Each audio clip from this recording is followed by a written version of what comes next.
하나님의 말씀을 받도록 하겠습니다. 사도행전 27장 4절부터 25절까지의 말씀입니다. 사도행전 27장 4절부터 25절까지의 말씀 제가 받들어 읽도록 하겠습니다. 하나님의 말씀을 받으십시오. 4절입니다.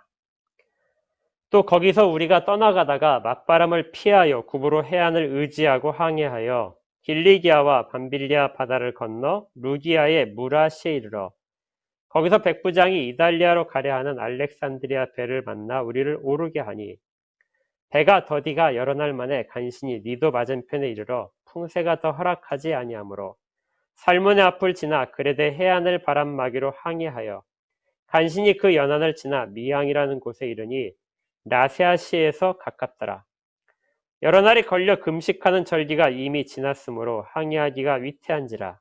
바울이 그들을 권하여 말하되 여러분이여 내가 보니 이번 항해가 화물과 배만 아니라 우리 생명에도 타격과 많은 손해를 끼치리라 하되 백부장이 선장과 선주의 말을 바울의 말보다 더 믿더라.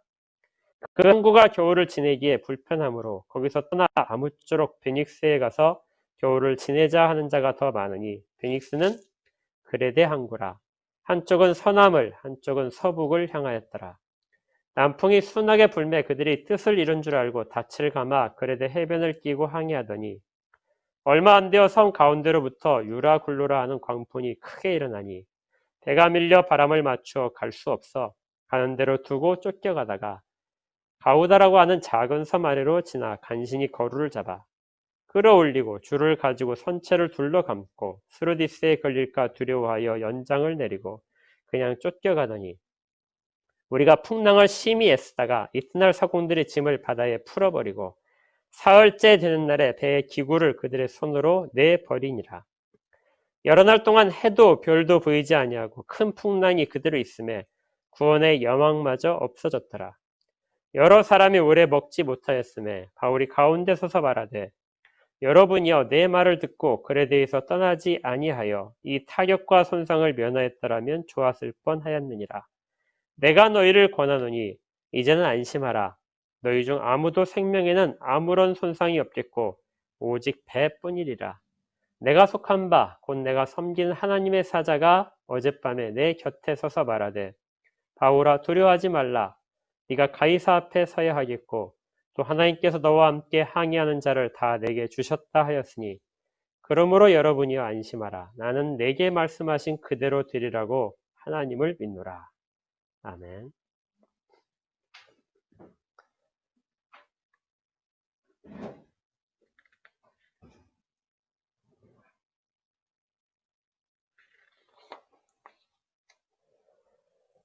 자, 2년 동안 미결수의 신분으로 갇혀있던 바울이 드디어 이제 황제 앞에서의 재판을 받기 위하여 로마로 호송되는 장면이 시작되었습니다.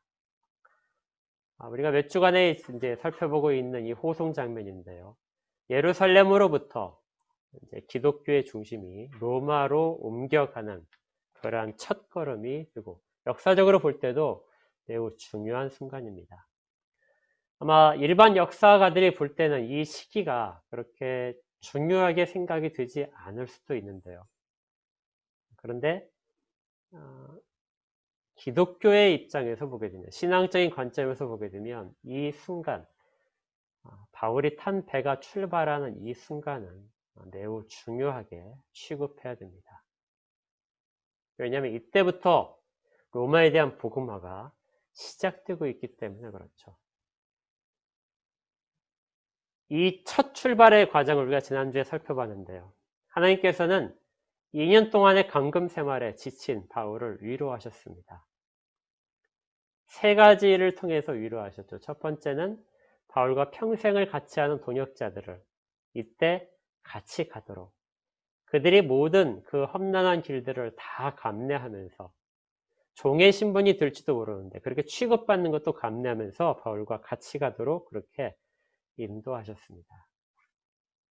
평생에 같이 가는 동역자들로 먼저 위로를 하셨고 두 번째는 가는 길에 시돈이라는 곳에 멈춰 있을 때 같은 사역자들을 섬기는 형제들을 보내서 그들로 하여금 바울을 회복시키도록 돌보도록 주님께서 그렇게 인도하셨습니다. 바울은 이들을 통해서 잠깐 만나는 그들을 통해서도 위로를 받았습니다. 세 번째는 같이 배를 타고 가야 되는 처음 보는 백부장 율리오가 바울에게 호의를 베풀었습니다. 그래서 그를 통하여 바울은 보호를 받으며 이 항해를 같이 하게 됩니다. 이처럼 이 항해는 처음에 시작될 때 매우 좋은 분위기 속에서 시작됩니다. 그리고 주께서 주신 사명에 대한 설레임으로 바울이 이 길을 가게 됐겠죠. 누가가 이걸 아주 세세하게 묘사하기 때문에 우리는 이 과정을 조금 더 자세하게 같이 따라가면서 살펴볼 필요가 있습니다. 그래야 27장에서 이야기하는 그 메시지가 우리 가운데 확실하게 들릴 수 있기 때문입니다. 바울이 가는 길을 살펴보게 되면요.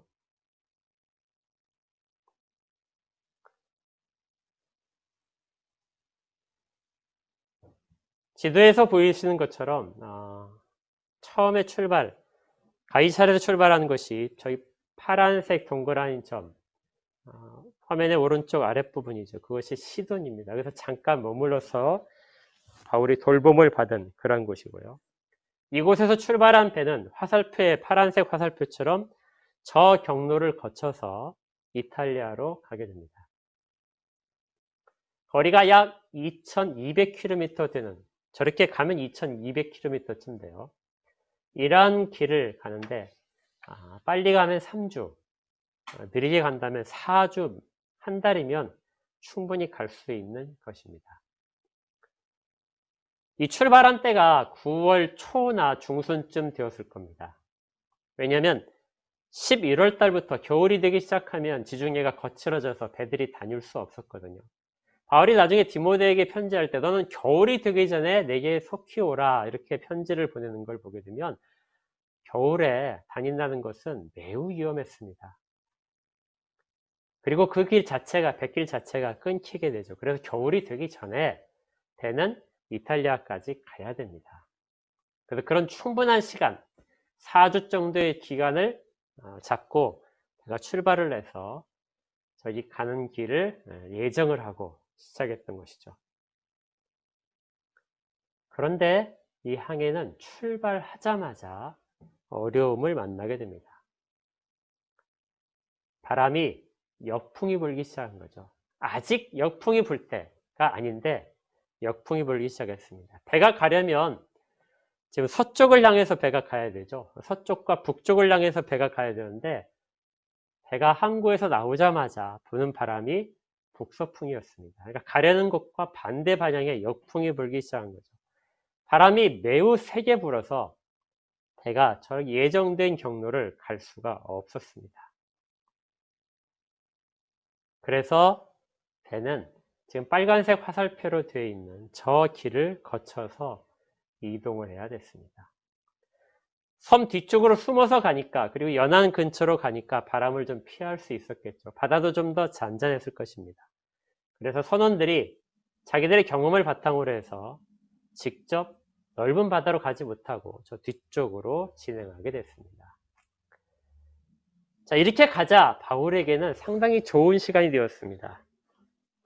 성경에 나와 있지 않지만 바울이 이 길을 지나면서 자기가 이전에 10년 전에 처음 선교여행을 떠날 때 그때 상황을 떠올렸을 겁니다. 오른쪽에는 시리아의 안디옥이 보이죠.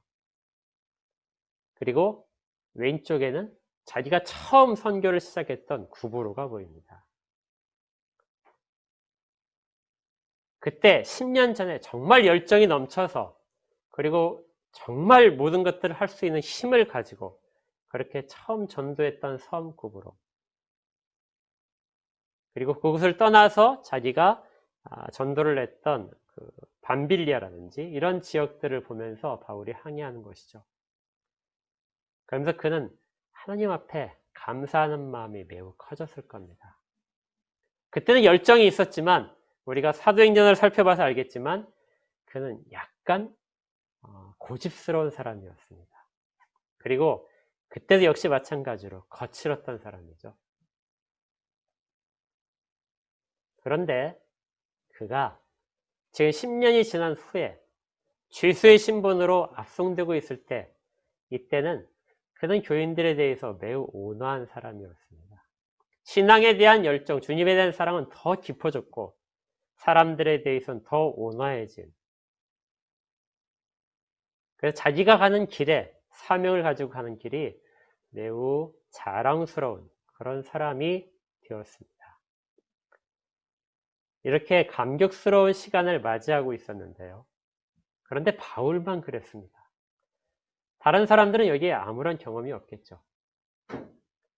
특별히 이 항해를 주도하는 백부장이나 선장이나 이런 사람들의 입장에서 볼 때는 돌아가는 이 길은 매우 불편했습니다. 그리고 불안감이 싹트기 시작합니다.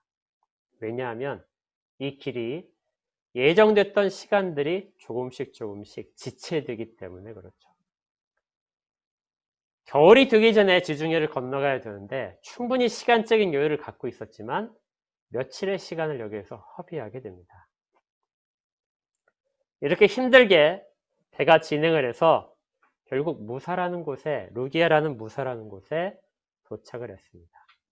그 여기에서 배가 지중해를 건너가려면 조금 더 큰 배가 필요했기에 알렉산드리아부터 출발해서 많은 곡식을 가지고 로마까지 가는 배를 옮겨 타게 됩니다.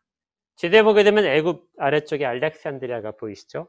그 알렉산드리아로부터 출발한 배입니다. 당시 로마는 곡식의 대부분을 이 이집트 쪽에서 가져와야 했습니다. 그러니까 크고 훨씬 더 안전한 배로 옮겨 타야 됐던 것이죠. 이렇게 옮겨 타서 진행을 하기 시작했습니다. 그런데 이 배의 항해도 역시 마찬가지로 힘들었습니다. 그러니까 처음에 출발할 때부터 지금까지 계속 역풍이 불었던 것이죠. 이 시기에는 이 역풍이 부는 시기가 아닌데도 불구하고 역풍 때문에 계속해서 진행하는 것이 애로사항이 많았습니다. 결국 이렇게 가던 배는 니도라는 곳에 갈 때까지는 해안가를 따라서 어찌어찌 해서 갔지만, 그리고 이제 큰 바다로 나가자 바람 때문에 더 이상 진행할 수가 없었습니다. 7절을 한번 보실까요? 7절에 배가 더디가 여러 날 만에 간신히 니도 맞은편에 이르렀다. 그런데 풍세가 더 허락하지 아니하므로 살무나 불지나 그레데 해안을 바람막이로 항해하게 되었다. 그러니까 니도까지는 그래도 해안가기 때문에 갈 수 있었는데 큰 바다로 나가자 더 이상 진행하지 못하고 서쪽으로 가야 될 배가 남쪽에 있는 섬 뒤쪽으로 해서 가기로 그렇게 결정한 것입니다. 이건 뱃사람들의 결정인데요. 이 결정 자체는 매우 옳았습니다. 그들의 오랜 경험과 기술과 이런 것들을 볼 때는 당연히 저렇게 가는 것이 맞겠죠. 그런데 이 길마저도 쉽지 않았습니다. 8절에 보니까 간신히 그 연안을 지났다. 그래서 미양이라는 곳에 이르렀다. 자, 이 화살표의 머리 꼭대기가 향하는 부분이 지금 미항이라는 곳입니다. 그레데라는 섬, 크레테 섬의 아래쪽에 있는 조그만 항구인데요. 이 미항이라는 이름 자체는 아름다운 항구라는 뜻입니다. 그러니까 항구 자체가 아름다웠어요. 근데 지금은 이제 그렇게 아름답지 않다고 합니다. 당시에는 아름다운 이름을 붙일 만한지 모르겠지만 지금은 그렇지 않다고 그래요. 그리고 항구가 매우 작았습니다. 항구가 안전하려면 주변에 고시라는 그 튀어나온 부분으로 감싸져 있어야 되는데 그 감싸진 폭이 매우 좁았죠. 여기까지 오는 동안 한 번도 순풍을 받지 못했기 때문에 여기에서는 더 이상 여행을 하는 것이 불가능하다 하고 결론을 내렸습니다. 겨울을 지내자. 겨울을 지내고 그 다음에 겨울이 지나면 그 다음에 이제 이탈리아로 가자. 이렇게 결론을 내렸는데 안타깝게도 이 미양 자체가 겨울을 지내기에는 좋은 환경이 아니었던 것이죠. 그래서 이 배는 거기로부터 하루 떨어진 곳, 약간 북쪽에 있는 베닉스라는 곳으로 가기로 결정을 하게 됩니다. 이 베닉스는 미항에 비해서 훨씬 큰 항구입니다. 그리고 편의시설도 잘 갖추어져 있고 바람도 완전히 양쪽에서 어느 쪽에서 바람이 불든지 간에 다 막아낼 수 있는 아주 좋은 항구였습니다. 선원들은 여기에 가서 쉬기를 원했습니다. 그런데 이때 바울이 내가 보기에는 더 이상의 항해는 위험하다. 이 미항에서 우리가 겨울을 그냥 나는 것이 좋겠다 하고 처음으로 이야기를 합니다. 사도행전은 사도 바울이 등장할 때마다 사도 바울을 중심으로 이야기를 하는데요. 이 부분에서 우리가 27장에서 보게 되면 사도 바울이 등장하고 그 배를 타고 갔음에도 불구하고 지금까지 사도 바울은 어떠한 발언이나 어떤 일들도 전혀 없었습니다. 오로지 한 것들은 선원들의 결정이고 선원들의 경험에 의해서 바람을 맞으면서 역풍을 맞으면서 헤쳐나가는 일이 가장 중요한 일이 됐었던 것이죠. 지금까지 잠잠했던 바울이 여기에서 이제 처음 존재감을 드러냅니다. 내가 보기에는 더 이상 가는 것은 위험하다. 근데 여기에서 이 바울의 말은 바울이 어떤 계시를 받아서 하는 것 같지는 않습니다. 분명히 바울은 내가 보기에는 그렇다 하고 이렇게 말을 시작하고 있고요. 나중에는 이 배에 타고 있던 사람이 아무도 생명에는 지장이 없을 것이다 하는 천사로부터의 계시를 받게 되는데 지금 바울의 말은 우리가 생명이 많이 해침을 당할 것이다 이렇게 말을 하고 있기 때문에 그렇습니다. 그런데 우리 입장으로 한번 생각을 해보죠. 우리가 지금 만약에 이 선장이나 항해에 대한 책임을 갖고 있는 사람이라면 우리 입장에서 바울의 말을 들을 필요가 있을까요? 바울은 전혀 바다에 대한 어떤 배를 부리는 데 대한 경험이 없는 사람입니다. 물론 그가 여러 번 항해를 했겠지만 뱃사람과 선주는 비교할 수만큼 많은 풍부한 경험을 갖고 있었겠죠. 그 바다를 잘 아는 사람입니다. 항구도 잘 알죠. 그래서 그들은 베닉스로 가기를 이야기했고 당시에 이 모든 일의 최종 결정권은 탑승하고 있던 백부장이 가지고 있었습니다. 백부장이 그들의 말을 들어서 베닉스로 옮겨가기로 결정했습니다. 자, 이제 배가 미항을 떠나왔습니다. 13절을 보시면요. 배가 베닉스 단 하루만 가면 됩니다. 지금까지 잘 헤쳐왔으니까 하루만 더 가면 될 것이다. 그래서 13절에 미항 항구를 벗어나자마자 바람이 부는데요. 남풍이 불기 시작했습니다. 남풍이 불었다는 얘기는 지금까지 한 번도 가고자 하는 방향대로 바람이 불어본 적이 없는데 처음으로 가고자 하는 방향에 따라서 바람이 불었던 것이죠. 그 바람이 순하게 불었습니다. 순하게 불었단 말은 거칠지 않다는 얘기죠. 지금까지 거칠어서 갈 수 없었는데 바다가 갑자기 잔잔해지면서 바람이 안성맞춤으로 부는 것입니다. 그래서 그들이 뜻을 이룬 줄 알았다. 그들은 베닉스로 가기로 결정한 것이 정말 잘했다 하고 생각을 하게 됐습니다. 바울이 가지 않는 게 좋겠다 하는 말을 했던 것은 정말 쓸데없는 참견이었던 것이죠. 그런데 출발하자마자 몇 시간이 지나지 않아서 바람의 방향이 갑자기 바뀌었습니다. 14절에 얼마 안 되어 섬 가운데로부터 유라굴루라 하는 광풍이 크게 일어났다. 섬으로부터 남쪽으로 부는 바람이 갑자기 일어나서 섬으로부터 모든 것들을 남쪽으로 밀어내기 시작했습니다. 이 바람이 얼마나 셌는지 광풍이라는 표현을 할 정도로 그렇게 거친 바람이 불기 시작했습니다. 베닉스로 가는 것은 불가능하게 됐고 이제 거꾸로 미항으로 돌아가는 것도 불가능해졌습니다. 이 바람 때문에 배는 지중해 한가운데로 아래쪽으로 밀려서 내려올 수밖에 없었죠. 여기가 끝이 아닙니다. 밀려 내려오면서 이제 아주 낮은 모래톱에 걸릴까봐 조심해야 됐고 또 하늘에는 해도 가려지고 또 별들도 보이지 않을 정도로 날씨가 흐렸습니다. 구름이 잔뜩 낀 날이 며칠 동안 계속되었고 바다는 거칠기가 한이 없었습니다. 어디로 가는지 모르고 떠밀려가는 그런 상황이 계속되고 있었던 것이죠. 이렇게 진행되는 동안 선원들은 최선을 다했습니다.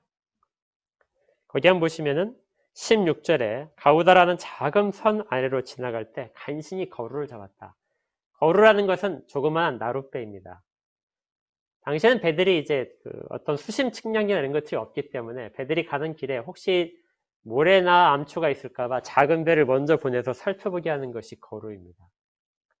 이 거루는 밧줄에 메어서 배 뒤에 이렇게 매달고 다니는데요. 이걸 잃어버리게 되면 항해하는 것이 매우 어려워집니다. 그런데 바람 때문에 이것이 떠내려갈까, 줄이 끊어져서 잃어버릴까 걱정이 되자 이 간신히 거루를 잡았다. 거루를 끌어당겨서 배에 묶게 되는 일을 하게 됩니다. 그리고 끌어올려서 배에다 묶었고요. 그 다음에 배 전체를 튼튼하게 줄로 묶기 시작합니다. 그리고 닻을 올리고 닻을 내리고 계속해서 쫓겨갑니다. 닻을 내린 것은 중간에 바다가 얕아지게 되면 닻에 걸리기 때문에 더 이상 모래에 좌초하기 전에 배가 깊은 바다에서 멈출 수 있기 때문에 브레이크 역할을 만드는 것입니다. 이러한 모든 지식을 다 동원해서 배를 안전하게 만들려고 했는데 그런데 바람이 너무 세서 그것조차 불안하게 됐습니다. 그러자 그 이튿날에는 사공들이 짐을 바다에 풀어서 버리기 시작했습니다. 이 배의 목적은 로마의 곡식을 운반하는 그런 목적을 가진 배입니다. 그런데 더 이상 이 곡식이 그들의 목적대로 이루어질 것을 희망하지 못한다는 것이죠. 그리고 이 배는 이 곡식이 가장 큰 재산입니다. 그런데 이 곡식을 버려야 될 상황이 된 것이죠. 이 배에는 선주도 타고 있었습니다. 배의 주인일 뿐만 아니라 이 곡식을 운반하는 모든 주인이기도 한데요. 그가 결정을 이렇게 내린 거에는 이전까지 자기들이 가장 가치 있었다고 생각했던, 자기들이 미리 계산을 통해서 얼마의 가치가 있을 것이다, 이걸 갖다 팔게 되면 얼마의 이득이 생길 것이라는 그 모든 계산한 결과들을 다 포기하는 것입니다. 생명의 위협이 있을 때, 정말 절체절명의 위기에 닥치게 되게 되면 우리가 이전까지 영원할 것이라는 가치들, 미리 계산했던 모든 가치들이 아무런 의미 없이 이제는 생명에 오히려 걸림돌이 되는 그러한 것들이 되는 것이죠. 배를 가볍게 해야 배는 어디에 걸리지 않고 물결을 따라서 흘러갈 수 있기 때문에 그렇습니다. 그들이 이제 그것들을 하나씩 버리게 됩니다. 그래도 배가 안정되지 않자, 불안하자 이제는 배에 있던 짐들, 배가 운행하는 데 필요했던 짐들도 정말 필수적인 걸 빼면은 다 버리게 됩니다. 그래도 날씨는 좋아지지 않았습니다. 바다가 아직 거칠어질 때가 아닌데 이 배는 처음에 출발할 때부터 지금까지 정말 몇 시간의 순풍을 빼놓곤 계속해서 역풍으로 이 배를 괴롭히고 있었던 것이죠. 여기에서 우리가 이런 의문을 가지게 됩니다. 왜 하나님은 복음이 로마로 가는 길에 바울의 일행을, 지친 일행을 위로하시고 이 일을 통해서 출발하게 하셨는데 왜 이 길을 이렇게 어렵게 이끌고 계실까?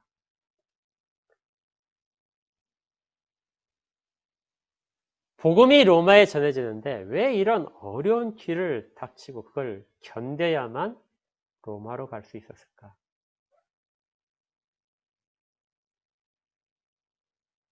우리가 이 사도행전 27장에서 가장 발견해야 되는 중요한 주제가 바로 그것입니다. 한 번에 다 다룰 수 없기 때문에 우리가 몇 주에 걸쳐서 다룰 것인데요. 그 중에 오늘은 첫 번째 하는 부분에 해당됩니다. 이 모든 일들, 힘든 과정 속에서 우리가 주의 깊게 살펴야 될 하나의 단어가 나옵니다. 그 단어가 무엇이냐면요. 우리가라는 단어입니다. 오늘 설교의 제목도 우리가 이렇게 시작되는데요. 우리가 27장 1절을 보시면 이렇게 시작된 걸 기억하실 것입니다. 27장 1절에 우리가 배를 타고 이달리아로에 가기로 작정되었다. 여기에서의 우리는 누가가 포함된 바울과 누가의 일행을 말합니다. 그래서 27장 1절을 보면서 이때 누가가 같이 동행하기 시작했구나 하는 걸 우리가 바로 알 수 있었죠.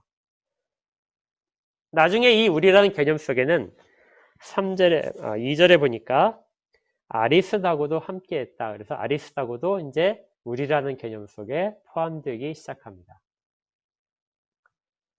자, 그 다음에도 계속해서 우리가라는 단어가 계속 사용되는데요. 4절에 보니까 또 거기서 우리가 떠나가다가 이제 이 우리가가 바울, 누가, 그 다음에 아리스다고까지 3명이라고 생각하게 되겠죠. 이렇게 해서 계속 가는데 우리 개역개정 성경에는 이 우리가라는 말이 별로 많이 등장하지는 않습니다. 그러다가 이제 18절에 가니까 우리가 풍랑으로 심히 애쓰다가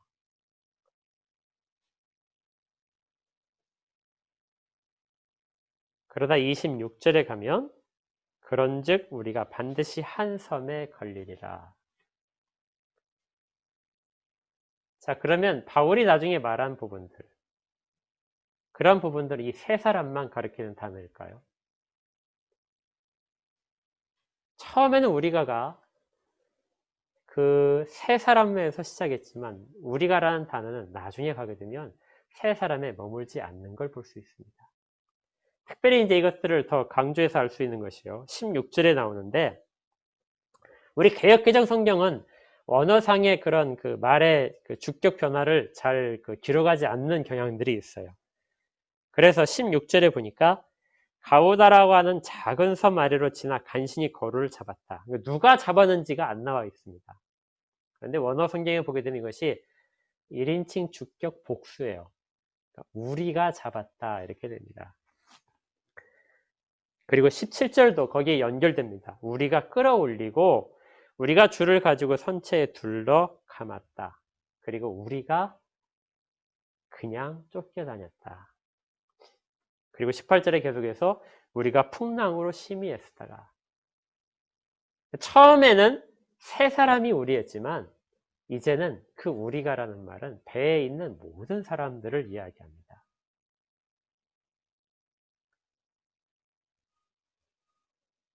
그러니까 이 항해 자체는 배에 있는 모든 사람에 대한 관심이 있는 것이죠. 그러니까 우리가 흔히 27장을 보면서 사도행전을 지금까지 살펴본 바와 같이 그냥 사도와 그의 동역자들 이런 사람들 위주로 살펴보던 그런 그 관점이 27장에서는 우리가라는 단어를 그 배에 탄 모든 사람을까지 확장해서 사용하고 있는 것이죠. 이 고난은, 이 역풍은 바울 일행만이 당하는 것이 아니라 그 배에 탄 모든 사람들, 배 전체가 함께 당하고 있는 것입니다. 그렇다면 이제 앞에서 진행하는 그런 내용과 뒷부분의 내용들 자체를 다 같이 한번 다시 다른 관점으로 살펴볼 수 있게 됩니다. 배가 출발을 하자 처음에 바울의 일행만이 중심이었던 것이 배에 타면서 배가 시돈을 출발하면서 주중해를 건너가면서부터는 배에서 일어나는 모든 일들은 그 배를 위한 모든 사람의 노력입니다. 바람이 거슬러 오르자 배에 탄 선원들은 자기들의 모든 기술과 지식을 동원해서 배를 안전하고 더 편한 곳으로 방향을 잡게 되죠. 그리고 배가 진행하게 됐습니다. 이제 무사해서 배가 다른 배로 갈아탄 이후에 이제 배의 일행이 바뀌었죠. 그 배의 일행이 바뀐 이후에도 배 선원들과 백부장과 군인들과 죄수와 바울 일행들은 모두가 다 우리 속에 포함되어 있습니다. 그리고 그들은 최선을 다하게 되죠. 그 최선을 다하는 가운데 누가도 있었고 바울도 있었고 아리스다고도 있었습니다. 그래서 나룻배가 거루가 떠내려갈까봐 잃어버릴까봐 그 거루를 붙잡아 올리는 일에 바울 일행도 다른 죄수들도 같이 힘을 합했다는 것이죠. 그리고 배를 묶는 과정에서도 그들은 여전히 힘을 합하고 있었고요. 그리고 배가 쫓겨가고 풍랑으로 어려운 상황에서도 그들도 같이 포함돼서 어려움을 겪고 있었다는 것입니다.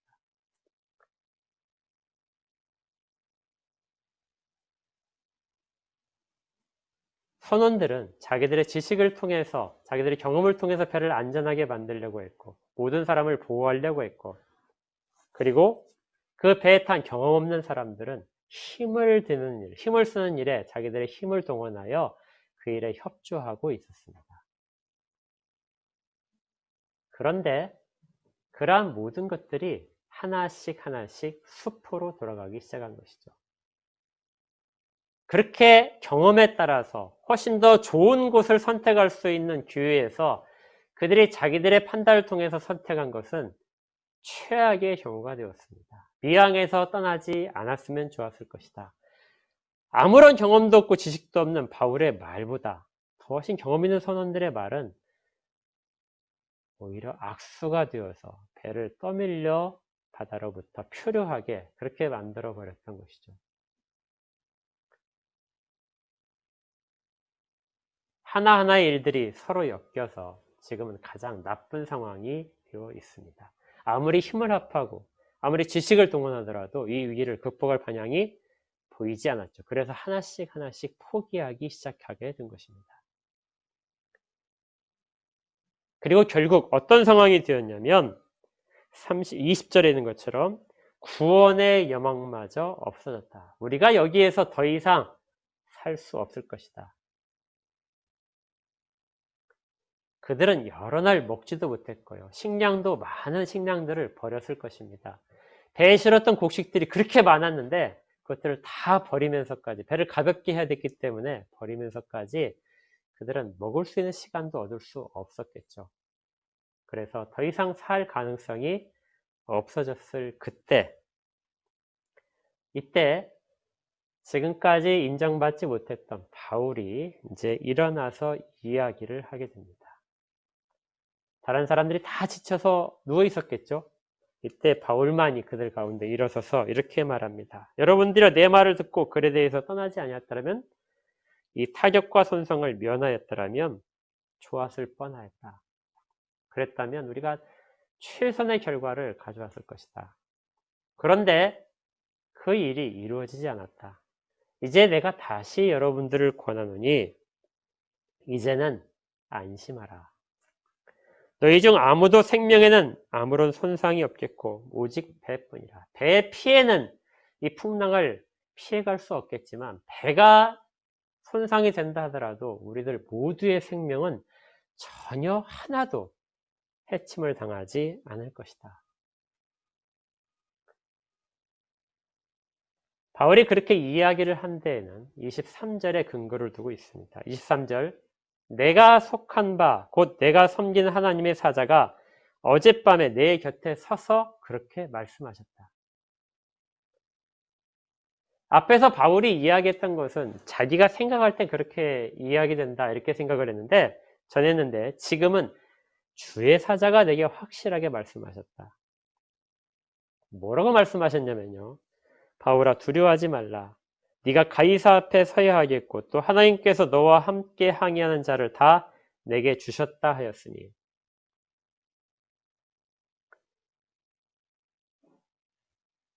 바울이 간밤에 보았던 것은 주의 사자가 바울을 가이사 앞에 세우도록 보호하실 것이라는 것이었습니다. 그런데 그 바울 자체뿐만이 아니라 바울과 함께 있는 지금 항의하는 모든 자들이 바울에 속해 있는 자입니다.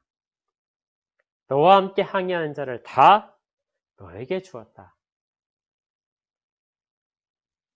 바울은 죄수의 신분인데 그 죄수의 신분으로 자기보다 훨씬 더 높이 있고 자기를 호송하고 있는 군인도 있고 백부장도 있고, 그런데 그 모든 사람들 다 너에게 준 사람이다. 네가 가이사 앞에 서야 된다면, 그리고 네가 이 배 속에서 구원받게 되는데, 그렇다면 너에 속한 이 모든 자들도 너를 통하여 너 속에서 구원받게 될 것이다. 이것이 바울이 받은 메시지였습니다. 25절에 그러므로 여러분이여 안심하라. 나는 내게 말씀하신 그대로 되리라고 하나님을 믿노라. 나는 그 말을, 그렇게 말씀하신 하나님을 믿고 있다. 그러니까 이 모든 일들은 다 그대로 이루어질 것이다. 지금까지 바울에 대해서는 존재감이 없었습니다.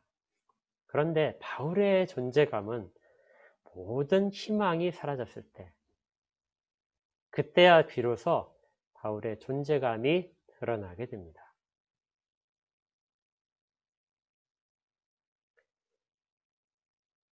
해도 없고 별도 없어서 어떤 방향도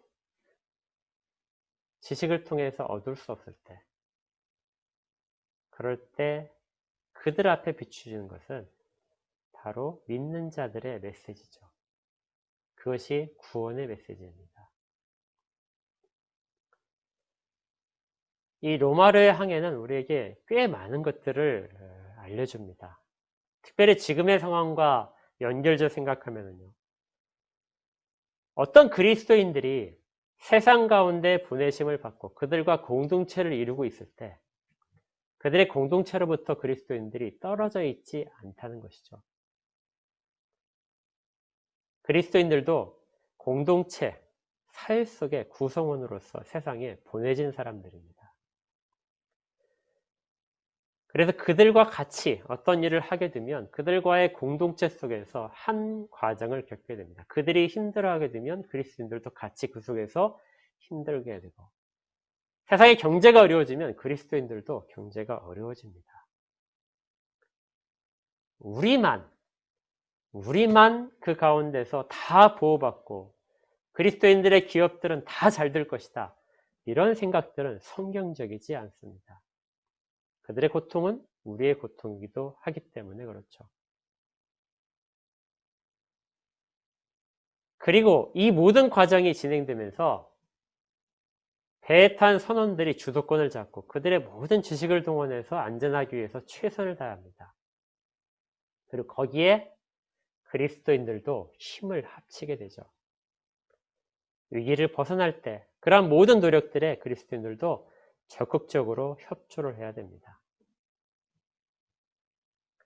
고통은 같이 하면서 모든 같이 힘을 합할 때는 앞장서는 것이 이 바로 그리스도인들의 기본적인 사회에 대한 인식이고 자세입니다. 그런데 그렇게 힘을 합쳤을 때 그럼에도 불구하고 모든 희망들이 사라지고 나중에 여러분들이 보시면 알겠지만 서로를 버릴 수 있는 상황이 닥치게 됩니다. 짐을 버리기 시작하고 나중에 사람도 버릴 수밖에 없는, 자기가 살아남기 위해서는 다른 사람을 버리면서 배를 가볍게 해야 되는, 아니면 조그마한 보트에 타기 위해서 다른 사람들을 버리는 그러한 선택의 과정에 왔을 때, 그런 최악의 상황까지 갔을 때, 그런데 그때 비로소 빛을 발하게 되는 것, 다른 사람과 구별되는 존재들이 나타난대요. 그것이 바로 그리스도인들입니다. 어느 한 사람도 버림을 당하지 않고 그들이 모두 다 구원을 받을 것이다. 타격은 피할 수 없다. 화물에 대한 손해와 배에 대한 파손은 피할 수 없지만 생명 자체는 보호될 것이다. 왜 보호되냐면 그 가운데 하나님의 사명을 주신 그리스도인들이 있기 때문에 그렇다는 것이죠. 그리스도인들이 속해 있기 때문에 그리스도인들과 함께 있는 그들이 구원을 받게 될 것이다. 바울이 이 메시지를 받았을 때 바울은 아마 기도하고 있었을 것입니다. 바울은 매우 힘든 상황일수록 더 힘을 들여서 기도했습니다. 더 간절히 기도했죠. 빌립보 감옥에 있을 때도 바울은 매를 맞은 상황에서도 그 아픔 속에서도 그 모든 착고에 묶여있는 상황에서도 그 밤중에 찬양하고 기도했습니다. 이때도 바울은 틀림없이 그렇게 했을 것입니다. 그리고 이런 자들을 통하여 주님은 구원의 약속을 베푸셨던 것이죠. 지금 이 배에 탄 모든 사람들은 다 깜깜한데, 주변 환경도 깜깜하고 자기들의 마음도 낙심이 되고 아무런 희망도 없는데 유일하게 그들 앞에 가운데 서 있는 바울의 입을 통한 하나님의 구원 계획을 듣고 이 시기를 견디어 나가게 됩니다. 바울이 이야기를 했다고 해서 그 다음날 바로 바울이 말을 그치자마자 폭풍우가 그치고 하늘에 있는 구름이 싹 거친 그런 일들은 일어나지 않습니다. 앞으로도 10여일을 더 이런 상황이 반복되게 됩니다.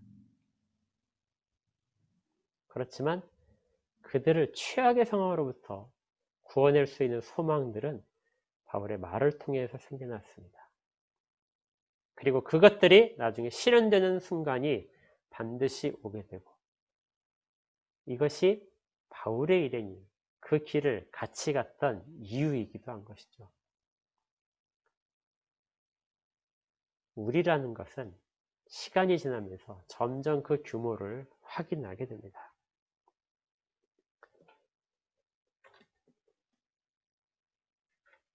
우리는 이런 그리스도인들이 되어야 합니다.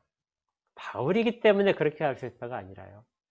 모든 그리스도인들이 세상 가운데 살면서 이런 자세를 그대로 가지고 있어야 합니다. 어떤 부분에서는 세상에서 더 낮은 위치에 있을 수 있고요. 세상의 백부장이나 다른 선장이나 다른 군인들의 위치에서 보게 되면 하찮은 죄수에 불과한, 그래서 언제라도 버릴 수 있는 그런 상황에 있는 그런 사람이 바울과 누가와 아리스타고의 위치였습니다. 그들을 버린다고 해서, 배가 안전하기 위해서 그들을 버린다고 해서 그들에게 아무런 가책이 들 것 같지도 않았습니다. 그렇지만 배를 구하는 것은 그들입니다. 연약하고 초라해 보이는 그리스도인들, 이 땅 가운데 사명을 받고 보내진 자들, 이들이 모든 사람들의 지식과 그들의 경험보다도 훨씬 더 크게 역할을 하게 되는 것이죠. 지금은 코로나로 인해서 사람들의 지식이 중요하게 생각되고, 그래서 그 중요한 지식에 따라 모두가 다 방역을 지키고 그리고 함께 협조하는 상황입니다. 우리도 최선을 다해서 협조를 해야 됩니다. 그렇지만 이번이 아니더라도 언젠가는 이러한 것들이 다 속수무책처럼 마치 손으로 쥔 모래처럼 다 빠져나가고 아무런 효과를 거두지 못할 때가 올지도 모릅니다. 그래서 모든 희망이 사라지고 사람들이 좌절하고 미움이 모든 사람들을 지배할 때, 그때 희망이 될 사람들은 그 힘든 상황 속에서도 자기의 신앙을 전혀 잃지 않고 가지고 있는 사람들, 이런 사람들만이 그들에게 구원을 약속할 수 있는 그러한 위치에 서게 됩니다. 기독교는 개인을 위한 종교이기도 하지만요, 개인 그 한 사람 한 사람이 모여서 보내짐을 받은 그 사회 속에서의 보내심 받은 자들로서의 기독교이기도 합니다. 우리는 이 사명을 가져왔기에 다른 사람을 위로할 수 있고 다른 사람에게 소망을 줄 수 있어야 합니다. 이것이 이 어려운 시기에 우리가 가야 할 길입니다. 그래서 우리가 예배에 더 신경을 쓰는 것이죠. 더 우리 예배의 본 모습을 지키고 더 신앙의 바른 모습을 지켜나가는 것, 그러면서도 방역에 최대한 협조하고 더 사람들보다 훨씬 더 조심하고 더 앞장서는 것들, 이러한 것들을 병행하게 되는 이유입니다. 코로나뿐만이 아니라 우리 일상생활에서도 이런 어려움들은 계속해서 찾아올 것입니다. 우리의 세상적인 지식과 지위와 어떤 경험들을 통해서 극복할 수 없는 상황들도 우리에게 찾아올지 모릅니다. 그래서 다 손을 놓고 다른 사람들은 다 포기할 만한 그런 상황이 왔을 때도 우리가 그 앞에 서서 말할 수 있어야 되는 거. 우리 하나님이 이렇게 말씀하셨다. 이 모든 자들을 너에게 맡겼다. 너에게 속힌 자이다.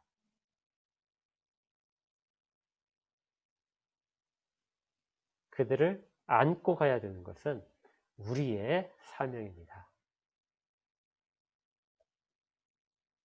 우리가 깨닫지 못하는 사이에 우리에게 이미 맡겨진 영혼일 수도 있습니다. 마치 이 배가 처음에 출발할 때부터 우리가라는 단어로 누가가 기록을 했을 때 처음에 그 개념은 자기들의 일행뿐만이라고 생각을 했겠지만 시간이 지나면서 그 일행은 그 모든 자들로 포함될 것이, 우리도 처음에는 우리의 신앙만으로, 우리 각자의 신앙, 우리 한두 사람의 신앙만으로 생각을 했겠지만 우리라는 개념은 우리가 알지 못한 사이에 주님이 확장시키셔서 주변을 같이 돌보게 하시게 된 것이죠.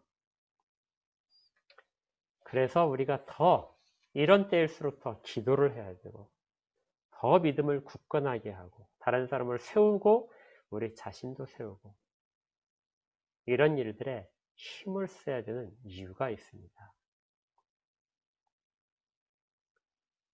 우리는 아무것도 비춰지지 않을 때 등불을 밝히는 자들이기 때문에 그렇습니다. 생명을 그들 가운데 회복시킬 수 있는 사람들이기 때문에 그렇습니다. 주님이 우리를 위해서, 우리를 통해서 이 일들을 하고 계십니다. 이런 은혜가 우리 가운데 늘 있기를 바라고, 우리 한뜻교회에 있기를 바라고, 우리 주변에 있는 한국교회 전체와 세계에 있는 모든 신자들 가운데서 나타나기를 원합니다.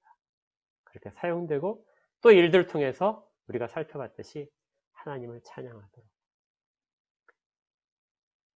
우리가 다니엘서 묵상을 통해서 살펴본 바가 있지만은 그 모든 환난, 왜 이런 환난을 우리에게 주십니까? 환난을 주지 않고 그 땅에 머물면서 다니엘이 훨씬 높은 위치에 차지했다면 땅을 변화시키지 않았을까요? 바울이 환난을 왜 겪어야 됐을까요? 이러한 모든 대한 질문에 대해서 주님은 미리 준비하셨기 때문에 그렇다는 것.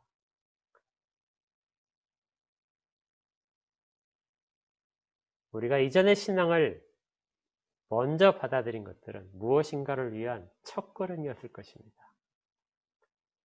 그리고 그 걸음들이 바르게 걸어졌는지는 위기의 순간에서 나타나게 될 것이고요. 신앙이 더 굳건해지기를 원합니다.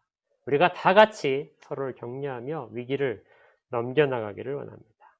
그리고 우리를 통하여 사람들이 하나님을 볼 수 있도록 그렇게 되기를 원합니다. 특별히 주의 가정에는 더 큰 보호하심과 위로가 있기를 원합니다.